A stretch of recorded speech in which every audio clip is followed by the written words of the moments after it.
প্রভু যীশু খ্রিস্ট তিনি গ্রামে গ্রামে শহরে শহরে শিক্ষা দিতেন এবং প্রচারও করছিলেন। এমন সময় যোহনের শিষ্যরা প্রভু যীশুর কাছে আসলেন এবং প্রভু যীশুর সাথে বেশ কিছু কথা তারা বললেন এবং সেই বিষয়েই আজকে আমাদের আলোচনা।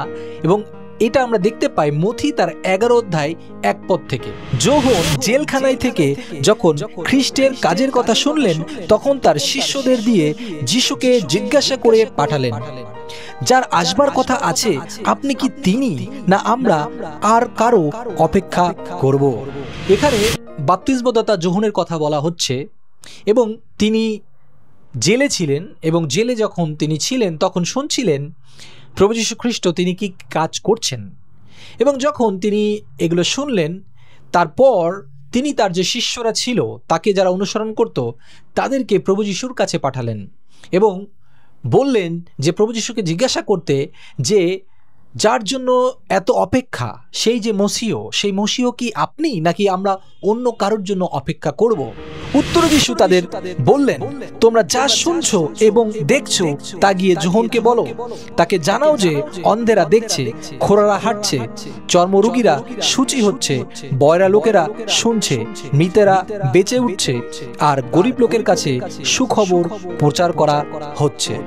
প্রভু যীশু খ্রিস্ট যোহনের উত্তর তার শিষ্যদের মধ্য দিয়ে দিলেন এবং বললেন যে যোহনকে গিয়ে এই কথা বলো যে যারা অসুস্থ রয়েছে, যারা রোগী রয়েছে, যারা দেখতে পারছিল না তারা দেখতে পাচ্ছে এবং যারা হাঁটতে পারছিল না তারা হাঁটতে পারছে। এবং শুধু তাই নয়, এখানে কেন যোহন হঠাৎ করে প্রভু যিশুর কাছে তার শিষ্যদেরকে পাঠালেন, এখানে একটি বড় প্রশ্ন। এবং আপনি যদি মথি তার 3 অধ্যায়ের দিকে যান এবং সেখানে যদি আমরা দেখি, সেখানে বলছে, এখানে যোহন বলছিলেন, কিন্তু আমার পরে যিনি আসছেন তিনি আমার চেয়ে শক্তিশালী, আমি তার জুতা বইবার যোগ্য নই, তিনি পবিত্র আত্মা ও আগুনে তোমাদের বাপ্তিস্ম দেবেন। কিছু অধ্যায় আগে আমরা দেখেছি যে যেই যোহন প্রভু যিশুকে বলেছেন যে প্রভু যিশুর জুতা বইবার যোগ্যতা নেই এবং প্রভু যিশুই জলে এবং আগুনে এবং আত্মায় তিনি সে ব্যাপ্তিজম দেবেন এবং তাকে এত মহানভাবে তিনি প্রকাশিত করেছেন, কিন্তু এখন হঠাৎ করে তিনি সন্দেহ করা শুরু করলেন। তার কারণ হলো যোহন আশা করেছিলেন যে প্রভু যীশু বা সেই মসিহ যখন আসবে তখন সাথে সাথে আমাদেরকে সমস্ত কিছুর থেকে উদ্ধার করবেন এবং তাকে আর জেলে থাকতে হবে না, বা পরিস্থিতি হঠাৎ করে সব কিছু পরিবর্তন হয়ে যাবে। তার একটা আলাদা চিন্তাধারা ছিল, তিনি মসিহ সম্পর্কে জানতেন। এবং শুধু তাই নয়, এর পরের পদে অনেক কিছু বিষয় রয়েছে। প্রভু যীশু যোহনের বিষয়ে বলেছেন, যোহন সেই মসিহকে চিনতে পেরেছিলেন, কিন্তু তিনি চিনতে পেরেও যখন তিনি জেলখানায় গেলেন, যখন তিনি দুঃখ কষ্টের মধ্যে ঢুকলেন, তখন তার মধ্যে সন্দেহ আসতে শুরু করলো যে আপনিই কি তিনি, নাকি অন্য কারোর জন্য অপেক্ষা আমরা করব। কারণ যোহন চিন্তা করেছিল যে যদি সেই মসিহ এসেই যায় তাহলে সেই মসিহ জন্য আমি কেন জেলখানায় থাকব? যদিও সেই মসিহ এসেই যায় তাহলে যারা যারা দুষ্ট আছে তাদেরকে তিনি সাথে সাথে ধ্বংস করে যারা ভালো আছে বা যারা সে অপেক্ষা করছে তাদেরকে তিনি তার কাছে করে নিয়ে নেবেন। তার পরিকল্পনা বা তার চিন্তা এবং ঈশ্বরের পরিকল্পনা এক ছিল না। আমরা অনেক সময় অনেক কিছু চিন্তা করি যে আমরা তো প্রভু যিশুকে গ্রহণ করে নিয়েছি, তাহলে আর কোনো অসুবিধা আমাদের জীবনে আসবে না, বা আমরা সাথে সাথে সব কিছু থেকেই উদ্ধার আমি পেয়ে গেছি, বা আমার জীবনের একটা তুমুল পরিবর্তন হবে, বা আমার যে শত্রুরা রয়েছে তারা ধ্বংস হয়ে যাবে, তারা মারা যাবে, বা অনেক কিছু অনেকভাবে আমরা চিন্তা করতে থাকি। কিন্তু ঈশ্বরের পরিকল্পনা তা নয়। ঠিক এখানেই প্রভু যিশু এই জন্য বললেন যে যারা রুগীরা রয়েছে, যারা কষ্টের মধ্যে ছিল, বছরের পর বছর অসুস্থ ছিল, প্রভু তাদেরকে সুস্থ করছিলেন এবং বলছিলেন যে তাকে গিয়ে বলো, যোহনকে গিয়ে বলো যে লোকেরা সুখবর পাচ্ছে। লোকদের জন্য সুখবর বা প্রচার বা প্রভুর কথা খুব গুরুত্বপূর্ণ, কিন্তু সেই কথা যোহন কিন্তু বুঝতে পারেনি। কিন্তু প্রভু যিশু যে পরিকল্পনা নিয়ে এসেছিলেন সেই পরিকল্পনা অনুসারেই তিনি কিন্তু কাজ করছিলেন। তিনি কাউকে সন্তুষ্ট করার জন্য কাজ করেন না, বরং তার যে পরিকল্পনা রয়েছে সেই পরিকল্পনা অনুসারেই তিনি কাজ করে থাকেন। তাই তিনি রোগীদেরকে সুস্থ করছিলেন, তিনি প্রচার করছিলেন, তিনি ঈশ্বরের রাজ্যের বিষয় লোকদেরকে বলছিলেন। এবং শুধু তাই নয়, শেষে প্রভু যিশু যে কথাটি বললেন সেখানে প্রভু বললেন যে ধন্য তারা যারা সন্দেহ করে না। যদি আমরা আবার দেখি, সেখানে বলছে, আর সেই ধন্য যে আমাকে নিয়ে মনে কোনো বাধা না পায়। প্রভু যোহনকে এই কথা বললেন। যেই যোহন কিছুদিন আগে প্রভু যিশুকে ব্যাপ্তিজম দিয়েছে, যেই যোহন প্রভু যিশুর এত প্রশংসা সুখ্যাতি করলেন, সেই যোহনকে বলছে যে ধন্য তারা যার মনের মধ্যে আমার সম্পর্কে কোনো বাধা না হয়। অর্থাৎ তুমি আমাকে ব্যাপ্তিজম দিতে পারো, কিন্তু তোমার মধ্যে সেই সন্দেহ তৈরি হচ্ছে। আজকে অনেক সময় আমরা নিজেকে প্রভু শিষ্য বলি, প্রভুর অনুসারী বলি, নিজেকে খ্রিস্টিয়ান বলে দাবি করি, অনেক বছরের বংশের পর বংশ আমি খ্রিস্টিয়ান বলে দাবি করি, নিজেকে প্রচারক হিসাবে দাবি করি, কিন্তু কখনো কখনো কি আমাদের মনের মধ্যে সেই সন্দেহ বাসা বাঁধে কিনা, বা সেই সন্দেহ আমাদের মধ্যে তৈরি হয় কিনা? তাহলে সেখান থেকে সাবধান হতে হবে। আমাদের পরিকল্পনা বা আমাদের চিন্তাধারা যে প্রভু সব কিছু এইভাবে করবে, অনেক কিছু আমরা ভেবে বসে থাকি, কিন্তু তিনি তার থেকেও ভালো পরিকল্পনা করে রাখেন। কারণ তিনি চান যেন সকলেই মুক্ত হতে পারে, যেন সকলের কাছেই প্রভুর প্রচার যেন প্রচারিত হয়। সুতরাং যোহন যেমন সন্দেহ করেছিল বা বাধা পেয়েছিল, আজকে কি আপনি আমার মনের মধ্যে বা আপনার মনের মধ্যে কোনো বিষয়ে বাধা পেয়েছি বা পাচ্ছি? সেখান থেকে আমাদেরকে বেরিয়ে আসতে হবে। ঈশ্বরের পরিকল্পনার উপরে আমাদেরকে ভরসা করতে হবে। আনন্দ করুন এই কঠিন সময়েও।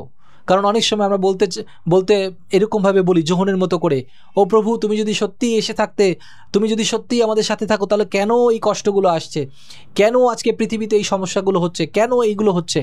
তা বাইবেল স্পষ্ট আমাদেরকে ক্লিয়ার করেছে শেষকালে কি হবে কি না হবে। সুতরাং মনের মধ্যে সন্দেহ রাখার কোনো বিষয় নেই।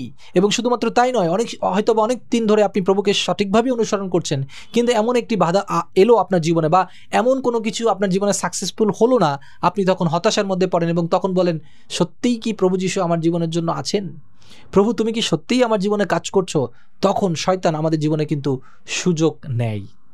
মনে রাখবেন, আপনার জীবনে যা কিছু আপনি চাইছেন, প্রভু যীশু খ্রিস্ট যে সব কিছুই আপনার জীবনে হ্যাঁ করবেন এমনটা নয়। প্রভু যীশু খ্রিস্টের না মানে আপনার ভালো কিছুর হ্যাঁ। আমি আবারও বলছি, আপনি যা কিছু চাইছেন, প্রভু যীশু সেখানে যদি আপনাকে আটকিয়ে দেয়, সে বিষয়ে যদি আপনাকে সাকসেসফুল না করে, এর অর্থ হলো আপনার জন্য তার থেকেও ভালো পরিকল্পনা আছে। কারণ তিনি জানেন, তিনি আপনাকে ভালোবাসেন। তাই তার উপরে যদি আমি সন্দেহ করি, তাহলে কিন্তু তার পরিকল্পনাকে আমরা গ্রহণ করতে পারবো না। সন্দেহ যোহন যেমন করেছিল, আজকে আমাদের মধ্যে আসতেই পারে। আমরা রক্তে মাংসের শরীর, যোহন রক্তে মাংসের শরীর ছিল। কিছুদিন আগে সে কত সাহস নিয়ে এসে প্রচার করেছিল, কিন্তু আজকে সে প্রভু যিশুকে সন্দেহ করছে, তার মনে বাধা আসছে। তাই আমরাও অনেক সময় আমাদের মনেও বাধা আসে, প্রভু, আমি তোমার এত কাজ করছি, আমার অর্থনৈতিক সমস্যা কেন যাচ্ছে না? আমি তো সাকসেসফুল হতে চাই, আমি তো এই জবটা পেতে চাই, বা বিভিন্ন রকম বিষয় থাকতে পারে, এই সুস্থতা আমি পেতে চাই, কিন্তু প্রভুর কি পরিকল্পনা রয়েছে আমরা হয়তোবা জানি না বা বুঝতে পারছি না। আপনি হয়তোবা টেস্টিমনি গেঁথে তুলছেন, বা প্রভু নিজেই জানেন যে কেন আপনাকে কোনো বিষয়ে তিনি অ্যালাউ করছেন না। সেই জায়গাগুলোকে আপনাকে দেখতে হবে, প্রার্থনা করতে হবে, প্রভুর কাছে আসতে হবে, কিন্তু কোনো অবস্থাতেই প্রভুকে সন্দেহ করা যাবে না, বা মনে বাধা আনা যাবে না যে প্রভু, আমি তাহলে একটু অন্যদিকে দেখি, আমি অন্য কাউকে ডেকে দেখি। তাহলে কিন্তু আপনি আপনার জীবনের সবথেকে বড় ভুল করবেন। সুতরাং চলুন, আজকে যখন আমাকে দেখছেন, এই মুহূর্তে সেই যোহনের কথা চিন্তা করুন, এবং যোহনের মতো আপনার মধ্যে এরকম কোনো সন্দেহ তৈরি হচ্ছে কিনা সেই বিষয়ে আপনি চিন্তা করুন, এবং সেই সন্দেহকে নিজের মধ্য থেকে দূর করুন। চলুন এই মুহূর্তে আমরা প্রার্থনা করি। প্রভু, তোমাকে ধন্যবাদ দিই যারা এই মুহূর্তে আমাকে শুনছে। তুমি দয়া করো, অনুগ্রহ করো, এবং তাদের মধ্যে তোমার বিষয়ে যা কিছু সন্দেহ আছে, যা কিছু বাধা আছে, এই মুহূর্তে তোমার সেই নাসরিত নামে দূর হোক প্রভু যীশু। প্রভু, যোহন এত বড় প্রচারক হবার পরেও, তিনি অনেককে ব্যাপ্তিজম দেবার পরেও, সাহসের সাথে কথা বলবার পরেও, তিনি অব্রাহামের বিষয় বলেছিলেন, তিনি দাউদের বিষয় বলেছেন, তিনি পুরনো অনেক বিষয় বলেছেন, তার বিষয়ে ভাববাণীর কথা বলা রয়েছে, এবং তুমি তাকে অনেক সম্মানও দিয়েছো, এবং তার কাছ থেকে তুমি ব্যাপ্তিজমও গ্রহণ করেছো, কিন্তু সে নিজেও অনেক কিছু বলবার পরেও সে শেষে সন্দেহ করলো এবং সে বলল যে আপনি কি সেই নাকি অন্য কারোর জন্য আমরা অপেক্ষা করে থাকবো। আজকে রক্ত মাংসের শরীর সে যোহনের মতো আজকে আমরাও অনেক সময় আমাদের জীবনের কোনো সফলতা না আসলে বা আমাদের কোনো কিছু চাবার থাকলে সেই যখন সেটা আটকিয়ে যায় তখন আমরা তোমার উপরে সন্দেহ করি যে প্রভু তুমি কি সত্যি আমাদের জীবনের জন্য আছো নাকি নেই প্রভু। এই সন্দেহকে আমাদের মধ্য থেকে এই মুহূর্তে তোমার নামে আমরা দূর করি, যীশু খ্রিস্টের নামে। হালেলুয়া। সমস্ত বাধা যা কিছু প্রভু তুমি বলেছো সে ধন্য যার মনে কোনো বাধা না আসে। তাই প্রত্যেকটা পরিস্থিতিতে আমার ভালো হোক খারাপ হোক, আমি পড়ে যাই, আমি দাঁড়িয়ে থাকি, আমার পরিস্থিতি যাই ঘটুক না কেন, আমি বিশ্বাস করি তুমি আমার সাথে রয়েছো এবং তুমি সেই মসিহ এবং তোমাতেই আমার নির্ভরতা। আমি তোমাতেই একমাত্র চলবো, তোমাকেই অনুসরণ করে চলবো প্রভু, কারণ তোমার না আমার জীবনের জন্য হ্যাঁ প্রভু, এবং তোমার হ্যাঁ অবশ্যই আমার জীবনের জন্য হ্যাঁ। তাই প্রভু সেটা আমরা অনেক সময় বুঝতে পারি না। আমরা জাগতিকভাবে চিন্তা করে আমরা শুধু আমাদের নিজেদের যে স্বার্থ, নিজেদের যে চাওয়া পাওয়াগুলোকে এমনভাবে সামনে নিয়ে আসি, তোমার পরিকল্পনাকে অনেক সময় বুঝতে পারি না বলেই তোমাকে আমরা বুঝতে পারি না যে তুমি আমাদের সাথে রয়েছো, কাছে রয়েছো। আমার থেকেও আমার বিষয়ে তুমি বেশি চিন্তা করো প্রভু। তাই সমস্ত ভাবনা ভার তোমার উপরে এবং তোমাতেই শতভাগ আমাদের বিশ্বাস প্রভু। এবং তুমি আসছো আবার ফিরে প্রভু, তোমার যে পরিকল্পনা রয়েছে সেই পরিকল্পনা অনুসারেই তুমি আমাদের জীবনে এবং এই জগতের প্রত্যেকটা মানুষের জীবনে তুমি কাজ করবে প্রভু। তুমি দয়া করো, তোমাকে ধন্যবাদ দিই যে সমস্ত সন্দেহের আত্মা তুমি দূর করলে প্রভু, সমস্ত বাধা আমাদের মন থেকে তুমি দূর করলে প্রভু যীশু। এবং প্রভু যারা এই মুহূর্তে সেই সন্দেহ বা প্রভু অনেকের কথার মধ্য দিয়ে অনেককে অনেক কিছু বলে তাদেরকে যে কেন তোর জীবনে সফলতা আসে না, কেন তোর জীবনে এটা ঘটছে, প্রভু যীশুকে অনুসরণ করে কি পেলি, কি হলো কি না হলো, এই সমস্ত বিষয় যা কিছু রয়েছে, নেগেটিভ যে কথাগুলো রয়েছে, এই নেগেটিভ কথাগুলো আমাদের মধ্যে থেকে দূর হোক প্রভু যীশু। এই মুহূর্তে এই প্রার্থনার মধ্য থেকে প্রভু যেন আমরা বুঝতে পারি তুমি মহৎ পরিকল্পনাকারী আমাদের জীবনের জন্য। তুমি আমাদের সঙ্গে থাকো, সঙ্গে চলো। এই প্রার্থনা প্রিয়তম প্রভু যীশু খ্রিস্টের নামে চাইলাম। Amen, amen, amen.